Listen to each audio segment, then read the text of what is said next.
Today, I want to tell you about a police officer who was investigating a suspect in a missing woman's case. And when the officer went down into the man's basement, he found a secret locked leather door in the far back corner of the room.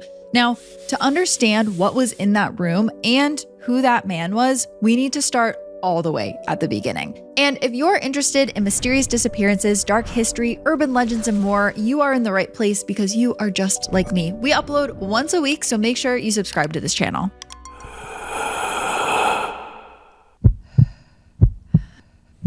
It's when your heart starts pounding. July 12th, 1989. A group of blueberry pickers in the Göhrde Forest of Lüneburg, Germany wandered off the trail in pursuit of some ripe berries. It was this beautiful summer day, but as they headed deeper into the woods, the light started barely breaking through the canopy. The beautiful, majestic area turned very haunting very quickly. And then, when they entered a small clearing, they noticed a smell that turned their stomachs. They tried to pick the berries still, but the further they went off the trail, the more horrid the stench became. And soon it was overpowering. And that's when one of the pickers screamed out in horror. There, on the forest floor, hidden by some dirt and ferns, were bones. Unmistakable human bones. Ones that were so badly decomposed that what little flesh was still on them was starting to merge with the soil. But there's enough left for the berry pickers to realize that they are looking at the bodies of two people. But who are they and what happened? Welcome back to Heart Starts Pounding, a podcast of horrors, hauntings, and mysteries. I'm your host, Kaelyn Moore, and thank you once again for meeting me here in the Rogue Detecting Society headquarters for this installation in our Dark Summer series. Today's episode spans decades, and it's also international, so I wanted to shout out one specific listener today, Helly, who helped me with some of the German pronunciations. I love my German listeners. I actually can see how many of you there are when I look at the show's demographics, and you are currently number 6 on the map of countries who listen to Heart Starts Pounding. I actually think India is beating you by like 400 listeners. It's a really small margin, but you guys truly do have vowels in your language that my American mind can't even comprehend. So believe me when I tell you I'm trying my best. I also wanted to just add that we have some merch still available in our store, and our Dark Summer t-shirt will only be available for just a few more weeks. So make sure you grab one while you still can. If you would like some merch discounts, you can always head over to Patreon and Apple Podcast subscriptions. Apple subs, there's actually going to be a message at the end of this episode on how you can claim your discount. So stick around for that. Okay. With that, let's get back to it. So when police arrived on the scene, they immediately noticed a few strange things about the bodies. One, they seemed to have been there for a while. Even in the summer, the level of decomposition was staggering. And 2, they were naked, except for a floral skirt that was on one of them, which was pushed up. The rest of their clothes were nowhere to be found at the scene. The bodies were quickly identified as husband and wife Peter and Ursula Reinhold. Months earlier, on May 22nd, their 2 teenage daughters reported them missing after they hadn't come home from a picnic the day before in the Göhrde Forest. But what was especially eerie about this case was how the day that the couple was reported missing, before the girls even called the police, they got multiple phone calls to their home phone. But every time they would pick up, the person on the other end of the line was just gently breathing, like they were waiting for the girls to start talking. And the phone call would only end when the girls hung up. And they had a horrible feeling that something bad had happened to their parents, and that maybe the person on the other end of the line knew it too. After receiving a missing persons report from the daughters, the police arrived at the forest to inspect the area. The first order of business was to figure out if Peter and Ursula even made it to the Göhrde Forest as they had planned to that Sunday. For reference, the Göhrde Forest is this beautiful, quiet, and secluded place to have a summer picnic, but it can get very scary very fast. This is the type of forest that inspired all of those horrifying German children's stories from hundreds of years ago, like Hansel and Gretel. It's the kind of place where the Brothers Grimm would walk around at dusk for inspiration. The forest is about 75 square kilometers of really densely packed tall pine trees. There's walking paths that cut between them, but if you step off the paths for even a few dozen meters, that can cause you to become disoriented and lost, and nearly invisible to all search parties. So the police knew that it wasn't going to be an easy task to track down the two picnickers, and at first the search was totally fruitless. There was a forester in charge of the nature reserve there that didn't remember seeing the couple, and that wasn't really that unusual. At the time, the forest was a really popular destination and especially heavily visited on warm summer days. The daughters helped the police and the neighbors hang up flyers with their parents' photos all over town. And in the photos, the couple looks really happy and conventional. They're middle-aged, still dressing and wearing their hair like they did in the 70s. Ursula had short, thick, curly hair that framed her face like a halo, and Peter had a mustache, bushy eyebrows, and aviator glasses. And not long after the flyers go up, there was a local woman who passed one of them, and it sparked something in her. She remembered seeing the couple there that day. The woman called the police, and she told them that she had been riding her horse in the woods that Sunday when she ran into Ursula, and they actually started chit-chatting. She remembered Ursula's short, teased hair and big framed glasses. She asked her why she was carrying a basket, since it was kind of too early in the season to forage for those beautiful multicolored mushrooms that grow deep within the forest. And Ursula responded that the basket actually contained a picnic. And even from above the couple on her horse, this woman noticed that Peter was wearing new bright white athletic shoes, which was a strange choice for hiking around this mossy nature preserve. She also remembered that he was wearing a pair of binoculars around his neck. But it wasn't just Peter's new sneakers or Ursula's picnic basket that made that Sunday memorable for her. See, a couple hours later, as this witness and her horse were headed home on the same trail, a Honda Civic drove towards them at a very high rate of speed. She was actually forced off the trail and had to pilot her horse up this dangerously steep hill to avoid being hit by the car. She didn't see the driver, but she was with someone who had the wherewithal to remember the license plate, and it was HH-R246. And when the police heard that detail, they were completely floored because that was Peter and Ursula's car. The witness went on to say that she took another ride in the forest 4 days later on that Thursday, and as she was passing the same part of the trail near where she spoke to Ursula, there was something poking out of the grass that really caught her eye. It was a bright white athletic sneaker. On May 28th, a baker at a local shop in town noticed that a Honda Civic had been sitting in the parking lot for a few days. He walked over to try the handle, and he noticed that the car was unlocked. So he called the police, at least hoping that they could have it towed, and the police quickly recognized the car. The baker didn't really expect to learn that this belonged to the missing couple, especially because his bakery was 60 kilometers away from the Göhrde Forest, where the Reinolds supposedly disappeared. That was kind of confusing, but things got much more confusing after police examined the odometer and compared it to the known route from the Reinolds' home to the forest and the most likely route that the car would have taken from the forest to the bakery. Because when they looked at the odometer, there was still 60 kilometers unaccounted for. So someone had driven the car for possibly a few days after it was taken from the couple. After that, though, there were really no clues about what happened to the couple until 2 months later when the blueberry pickers stumbled upon their bodies. And now they had an answer, at least about where Peter and Ursula were. So they just needed to know, why did this happen? And more importantly, who had done this?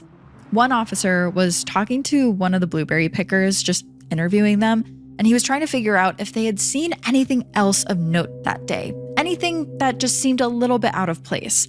And now, this was a time before cell phones, so the blueberry pickers, when they found the bodies, had to bolt out of the nature reserve to report what they had seen. They were so panicked that they weren't really paying attention to anything else happening, but now come to think of it, one of them noticed that they had passed a man about 40 years old with a muscular build and brown hair carrying a bag. It's not really much, but the police still jot that down. And then detectives soon arrived at the scene and began a thorough investigation.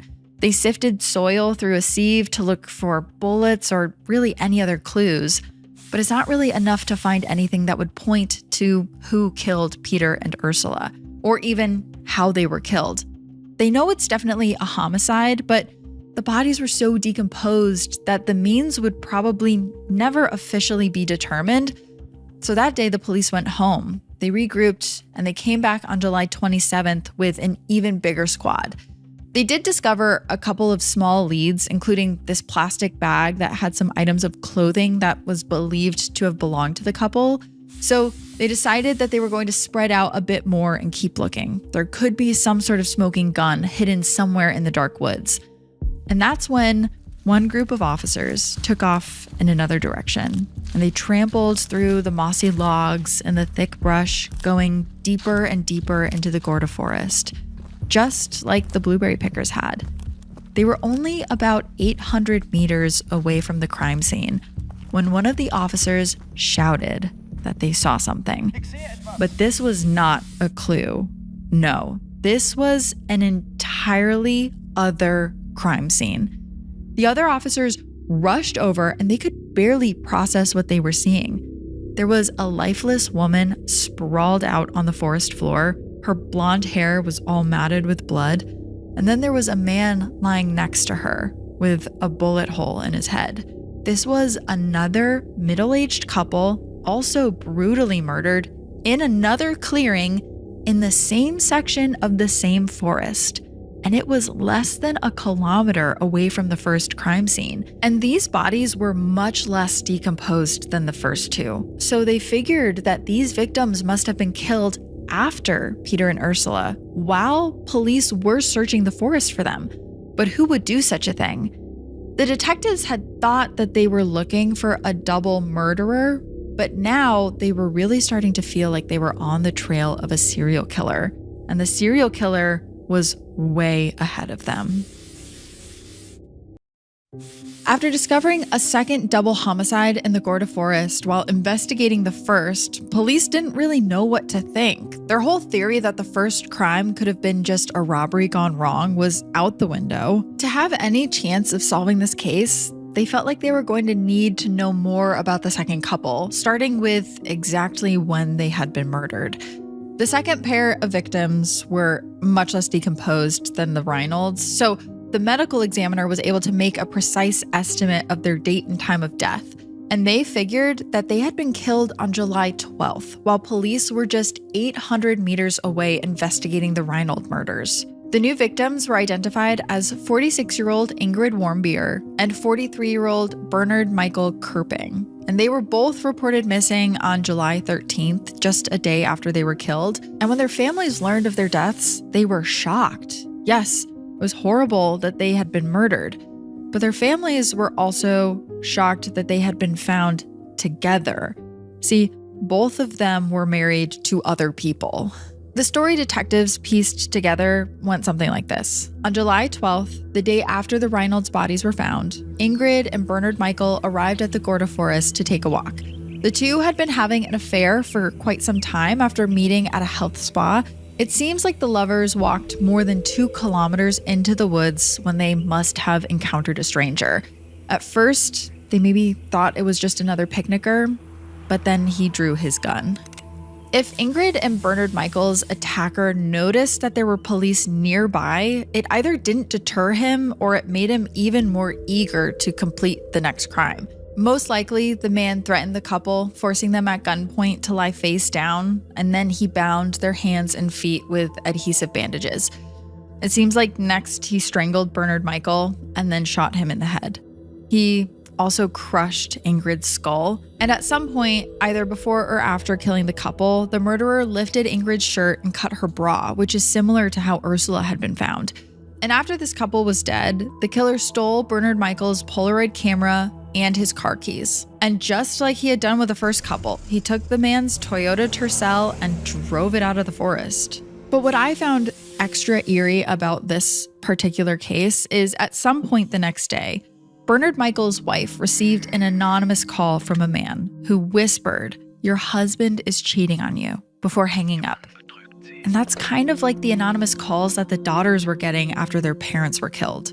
So after learning all of those details, police were certain that the two double murders were connected by more than just the location of the forest. In both cases, the victims were a middle-aged couple. In both cases, items were stolen, but the motive didn't really feel like a robbery. And most damningly, the killer stole the victims' cars after both murders and seemed to have contacted their families. Investigators eventually found the Toyota Tercel abandoned in Bad Bevensen, which is about 30 kilometers from the forest. And just like with the Reynolds Honda, it had been driven by the killer after being used to escape the forest, probably for several days. And while the cars were found in different towns, both vehicles had been abandoned near train stations on the same railway. So the killer had probably dropped the cars off and then taken a train home. And when the Toyota was found, police discovered that there were two short hairs in the car that didn't match the couple. Unfortunately, the hairs didn't have roots. So at the time, DNA testing couldn't really do much. They would have destroyed the hairs in the process.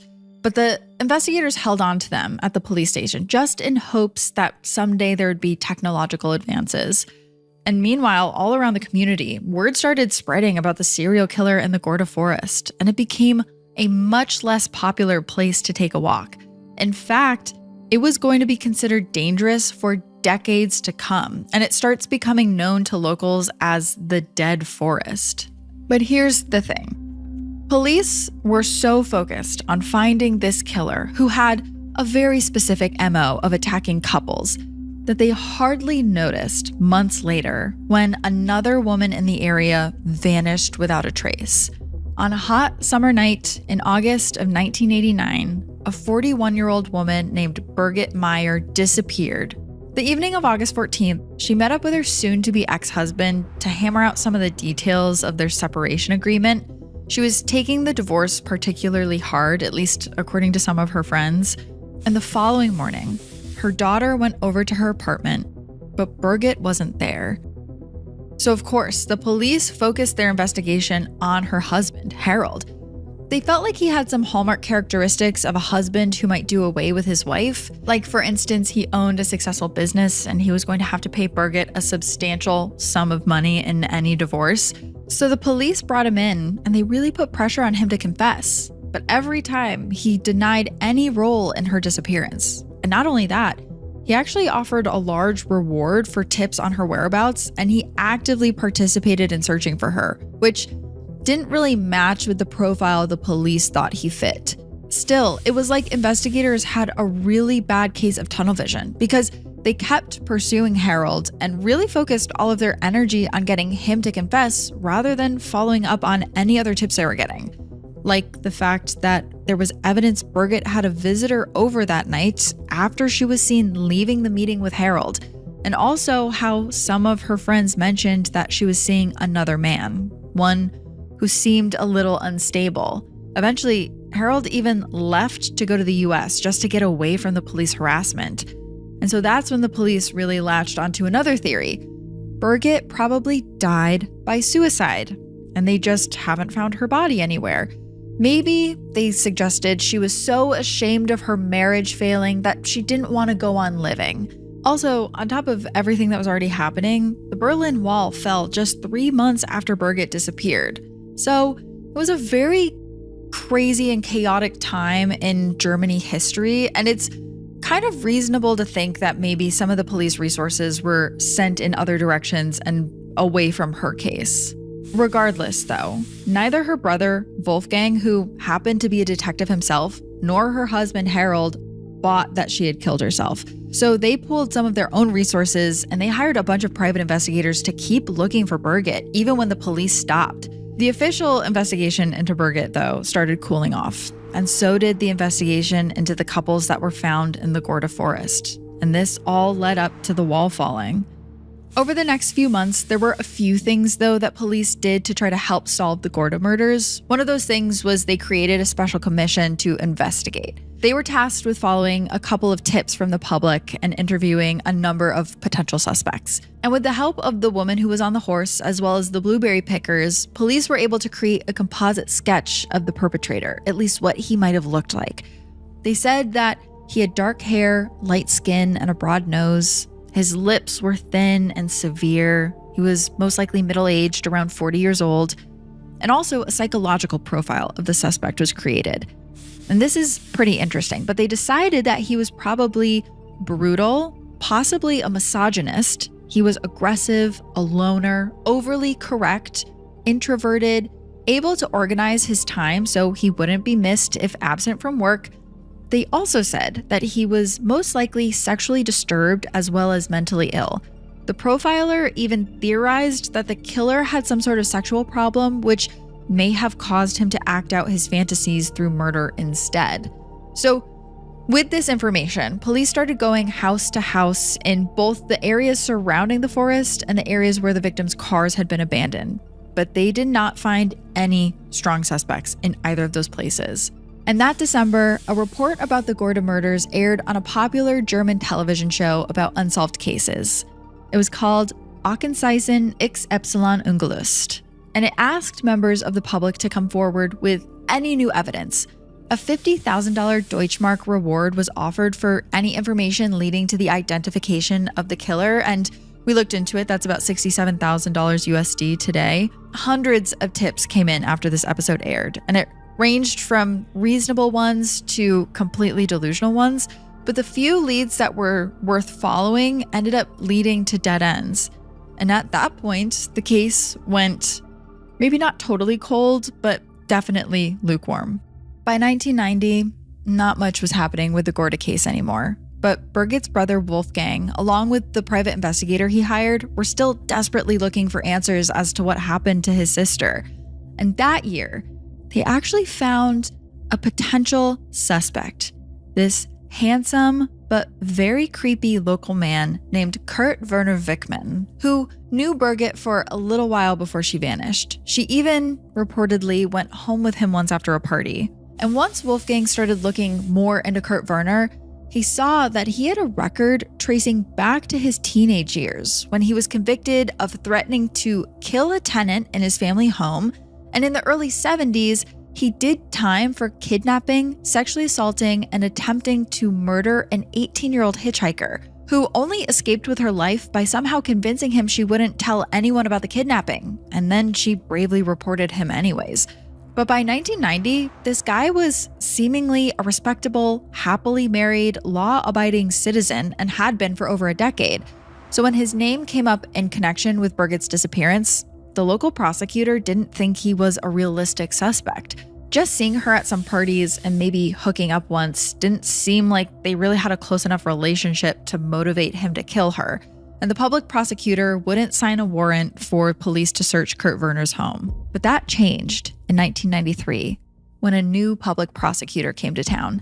And with no other leads to follow, she agreed to sign a search warrant for Kurt Werner's home. The officers brought a few cadaver dogs with them just in case Birgit's body was there on the grounds. But at the time, it was said that the two had just casually known each other. So no one was really expecting much from this search. Still, they headed over to his house one day while he was out working as a cemetery gardener.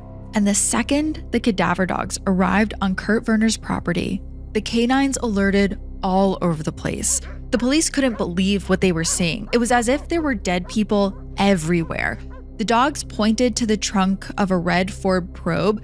They also pointed to random parts of the yard that, when were dug up, revealed dozens of items. There were shoes belonging to unknown women. There were purses, items of apparel, seemingly all from different people. The whole property was like this junkyard for miscellaneous personal items, like the kind of stuff it was easy to imagine a serial killer keeping as trophies. But none of the items, after all of that searching, were confirmed to belong to Birgit. At least not yet. Inside the house, police found a few other suspicious items. They found these blank checks that were used for forging. They also found a listening device for spying on the tenant who had been renting a bedroom from Kurt Werner. And then the dogs went down into the basement and they pointed at something that honestly felt like it was straight out of a horror movie. There, in the back corner of the basement, was a leather-covered door that was padlocked. None of the other doors in the house were leather. None of the other doors were locked all day. Just this one. And so police started looking around for a key, but they couldn't find anything. Kurt Werner must have taken the key with him when he went to work, which of course made the officers all the more anxious to get inside and see what he was hiding. If he had no problem leaving suspicious women's shoes buried in his yard, then what could he possibly be keeping in this dungeon under lock and key? Police forced the leather door open with a loud crash, and it revealed this whole soundproofed secret room that apparently not even his wife knew about. And inside was a very different version of Kurt Werner than he had been showing the world. One officer described it like a toy box for this man's true evil self. There were guns, there were ammunition, there were drugs, there was Nazi memorabilia, including a pro-Nazi book called, quote, Why We Vote for Adolf Hitler. There was also a huge collection of pornography, which feels like the least shocking of all of this. But there was also child sexual abuse materials in there and syringes full of unknown substances. And possibly one of the creepiest objects of all was this set of handcuffs that police noticed had just the tiniest dot of blood on them. It wasn't enough to do a blood test for DNA, at least not with current technology, but police knew that they had to be careful and preserve it, once again, in case the testing got better over time. So they put the handcuffs in an evidence bag.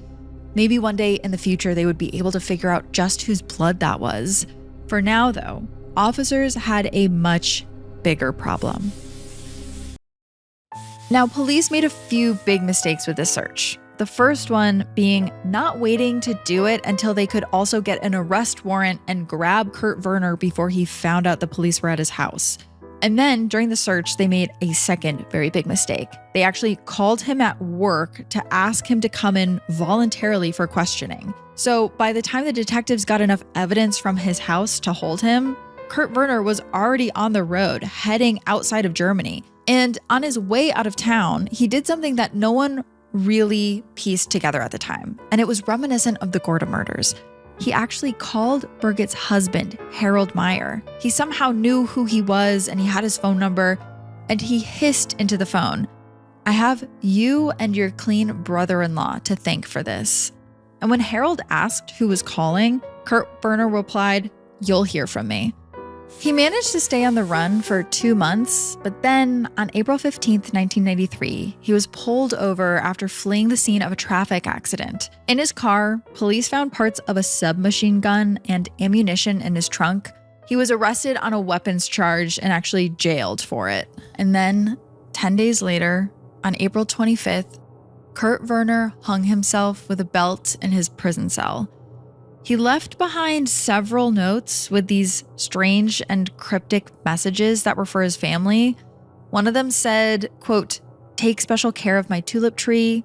Another one said, quote, "The Madonna statue near the fireplace should be smashed." And another note instructed his brother to clean the gutters very carefully. I was reading through these notes, kind of couldn't believe what I was reading, that he had just taken his life after being arrested.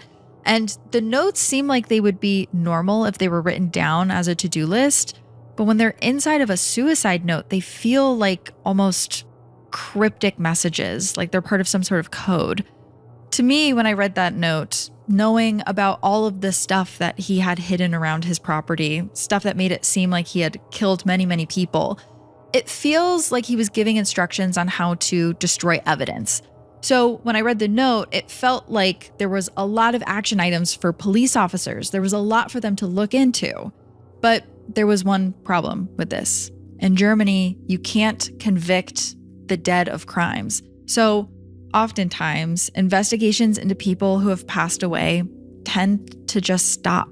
And so Kurt Werner's suicide effectively ended the effort to investigate him. But police are still allowed to investigate missing persons cases, and they can use the evidence they already have collected to do so. And they had a lot of creepy items from Kurt Werner's house. But there's a couple problems with this as well. Remember, nothing they found at Kurt Werner's home connected him to Birgit. And also, they didn't fully search his house, and there wasn't really a comprehensive list of everything that was in there. It seemed like they jumped the gun a little bit and they became too eager to try and arrest him or at least get him back to the house while they were still investigating. And so now their hands were a bit tied. Efforts to find Birgit continued, but they weren't able to go back to investigate Kurt Werner's home. So as a result, it was pretty slow going. And over the coming years, life just goes on for everyone involved in the case. Birgit's brother Wolfgang retires as a detective. Kurt Werner's widow, Alice, gets remarried to a man named Hannes Rudolph, who somehow agrees to move into Kurt Werner's house, even with the creepy secret room in the basement. And the couple, it seems like they leave the leather door closed for their entire marriage. Even after Alice died in 2006, which was 17 years after Birgit's disappearance, Hannes continued to live inside that house, but he said he never once looked inside the secret room. It seemed like he was only able to live with it being there if he just pretended it didn't exist. And Wolfgang and Harold were getting older around this time, but they were still really determined to find Birgit at any cost. They were still paying for private investigators, and plus, after Wolfgang's retirement, he basically was on the case full time. And finally, in 2013, they got frustrated enough that they tried something that was kind of crazy at the time. They just appealed to Hannes Rudolph's sense of human decency. They went to him and they said, "Listen, your wife is dead. She can't be embarrassed anymore." At that point, Hannes was elderly. He was mostly blind. He had nothing to do with Kurt Werner now. So would he please just let their team look inside the secret room and see if they could find anything that might help find their missing loved one?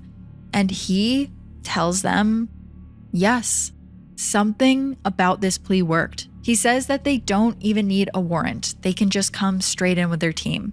Wolfgang's investigators enter the secret room. Sometimes it was described by police as a torture room. And almost immediately, they find a piece of evidence that police missed 20 years before. And it's something that makes them almost stop in their tracks and retch. Kurt Werner had recorded some of the episodes of that German TV show I told you about, the one that was about the unsolved cases. One of the episodes was about Birgit going missing, but another episode that he had taped and locked in this room was about the Göhrde murders. He even recorded a follow-up segment that featured tips on the murders that were sent in by viewers. This was really the first time that anyone put together that Kurt Werner must have killed Birgit and the two couples that were murdered in the Göhrde Forest.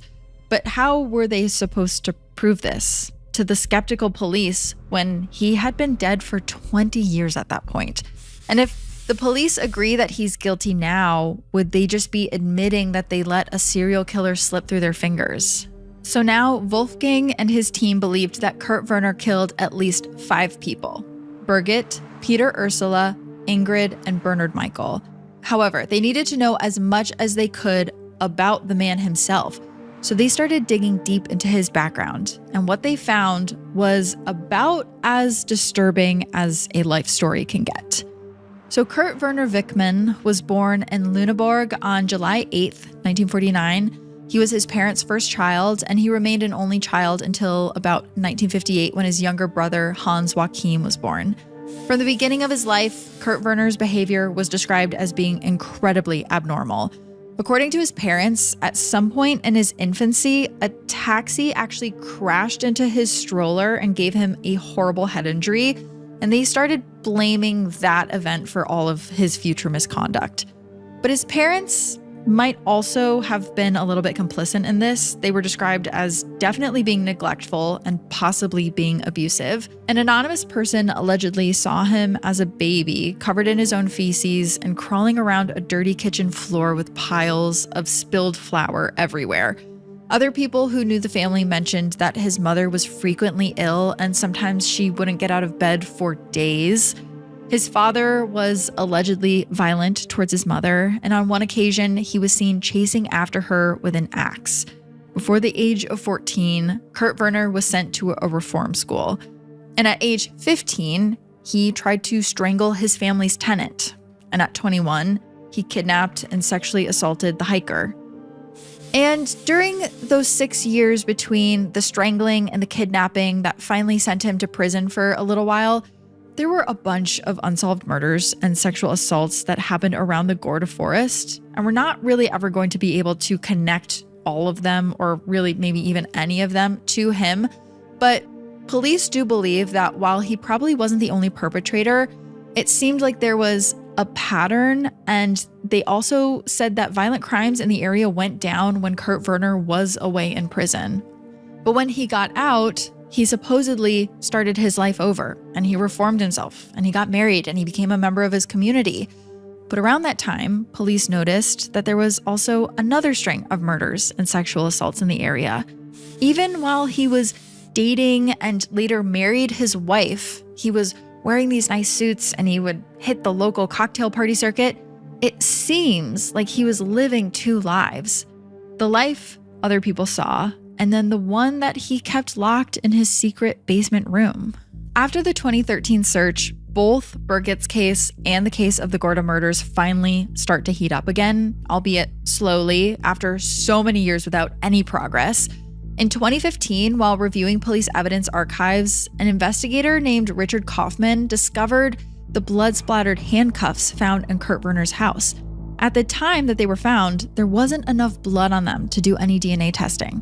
But as the officers in 1993 had hoped, the technology had improved immensely by 2016 when Kaufman finally sent the handcuffs in for testing. And the report comes back with the news that Wolfgang had been simultaneously hoping for and also dreading since 1989. The blood is in fact Birgit Meyer's.